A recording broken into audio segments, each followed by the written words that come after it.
Hello guys, ഇന്ന് ഞങ്ങളിവിടെ കാണിക്കാൻ പോകുന്നത് ഞങ്ങളുടെ പുരയിടത്തിലെ കൈതച്ചക്കയാണ് കേട്ടോ. ഇംഗ്ലീഷ് ഭാഷയിൽ പറഞ്ഞ പൈനാപ്പിൾ. അതെ, ഇതാ പൈനാപ്പിൾ. ഇതാ ഞങ്ങളിങ്ങനെ അതിർത്തികൾ തോറുമാണ് നട്ടിരുന്നത് കേട്ടോ. അപ്പോൾ ഇതാ ഇതിങ്ങനെ ഇവിടെ ഇന്ന് നോക്കിയപ്പോൾ ഇതിങ്ങനെ പഴുത്ത് ഇങ്ങനെ കിടക്കുന്ന കണ്ടു. അപ്പം അതാ പഴുത്തതുണ്ടോ? ഇതാ പഴുത്തത്. ഇതിനിതാ ഇങ്ങനെ എടുക്കുന്നത് നല്ല മഞ്ഞ സാധാരണ കൈതച്ചക്ക ഇതാ.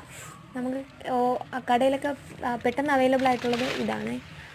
ഇത് നല്ല ടേസ്റ്റാണ്. നമുക്ക് ഈ ചൂട് കാലത്തൊക്കെ ഇപ്പം ജ്യൂസ് അടിച്ചൊക്കെ കഴിക്കാൻ പറ്റിയൊരു ഐറ്റം, ഹെവി ഐറ്റമാണ്. ഇതാ കണ്ടോ, ഇങ്ങനെ തോനെ നിൽപ്പുണ്ട്. ഇത് പുതിയ വേറൊരു ഐറ്റമാണ്, വെള്ള കൈതച്ചക്കയാണ് ഇത് പക്ഷേ മറ്റേതിനെ അപേക്ഷിച്ച് കുഞ്ഞാണ്. അതിൻ്റെ ഇലയ്ക്കൊക്കെ തന്നെ വേറൊരു പ്രത്യേകതരം മഞ്ഞ കളറാണ്.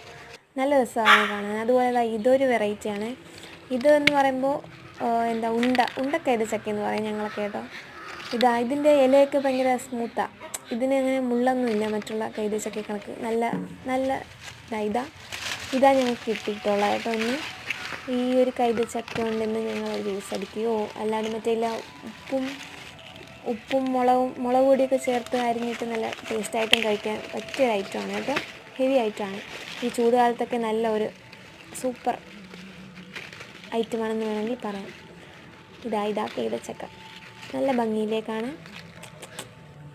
Thank you.